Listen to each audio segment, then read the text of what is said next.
Happy Wednesday, boys and girls. How are each of you today? I'm coming to you today to read you a book called Have You Got My Purr? Now, if you have your packet, your assignment for literacy for Wednesday is to read a book with animal characters with an adult. Draw a picture of your favorite character and write the name of your favorite character. So this book that I'm going to read has lots of animal characters in it. So if you did not have another book to read at home, you are welcome to use this book, Have You Got My Purr? Pick your favorite character, draw a picture of it, and then maybe write me a sentence about your animal. Remember, I'm not worried about if things are spelled correctly as long as you're using your letter and sound connections. If you were good listeners during the story, I have some exciting chicks to show you when the story is done. If you listen really closely, you may be able to hear them cheeping in the background. Have You Got My Purr by Judy West.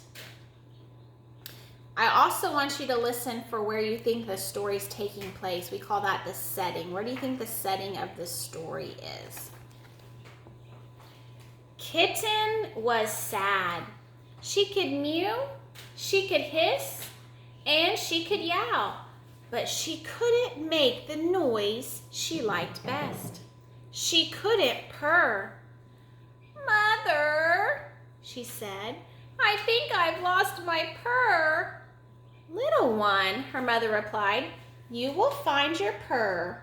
Just wait and see."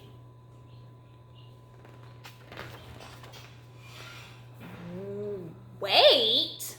The determined kitten set out in search of her purr. She decided that Dog might have it.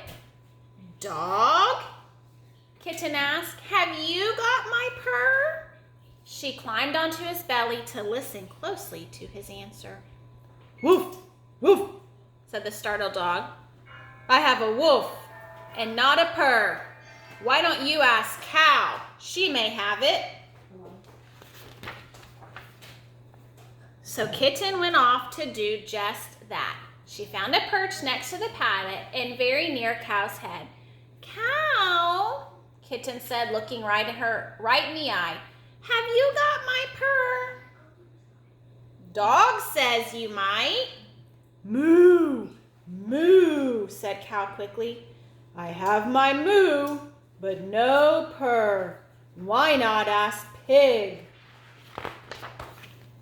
Kitten slid slowly down the tree and scampered over to the pig pen and up the fence. "Pig, have you got my purr?" she called over the snuffling of the piglets. Said Pig, "I'm sorry, dear. I only have my oink. No purr. Why don't you ask the ducks? They're a noisy family." Where's she going to next? So Kitten followed the sounds of splashing and found the ducks enjoying their day-long bath. "Ducks, I've asked Dog and Cow and Pig, but they don't seem to have it. Have you got my purr?" "Quack, quack," said the ducks. "Does that sound like a purr? We quack."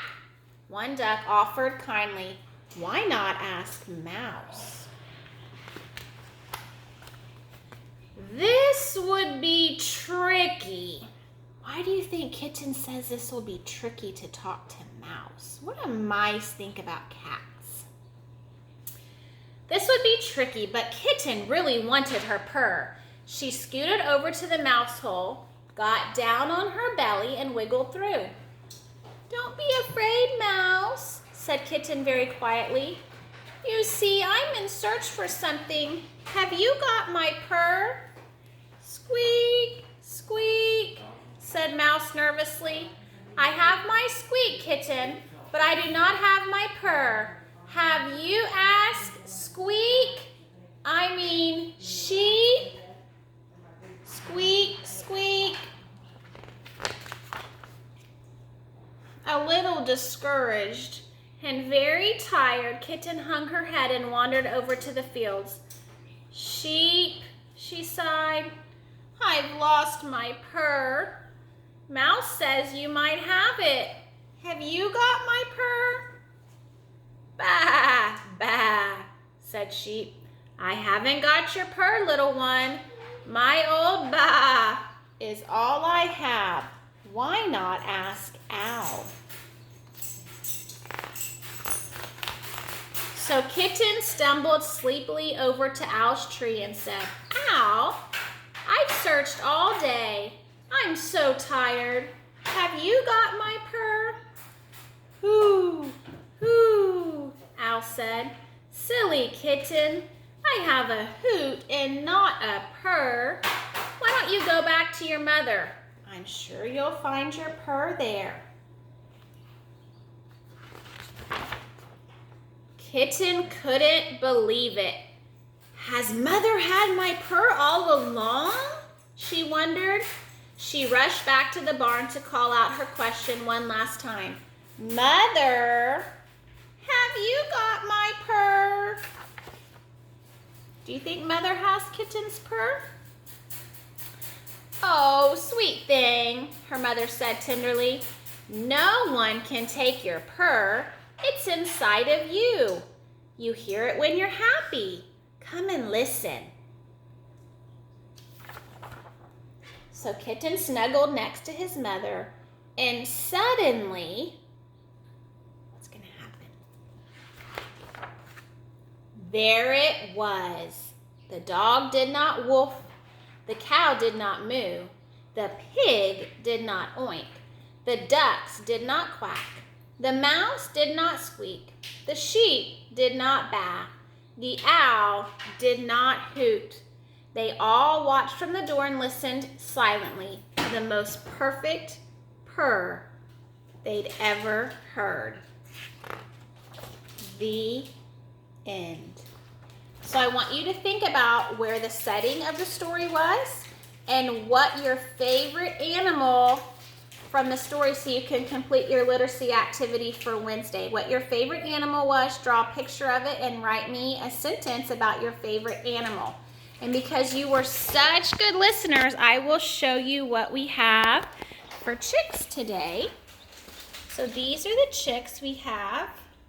I think we're up to 8 here in this pool. And then I will show you what ones have freshly hatched. We had 1 hatch last night, and I think we've had 4 hatch this morning. And there's 1 in there that's working on getting out of his egg. So I'm gonna lift the lid real quick and show you guys. See all those babies? And this one right here is working on getting out of its egg. Oh, there's 5 in there. So we have 5 in there and 8 in the pool. Can you figure out how many we have in all? If we have 5 plus 8, how many chicks we have in all? All right, boys and girls, have a happy Wednesday. I'll see you soon.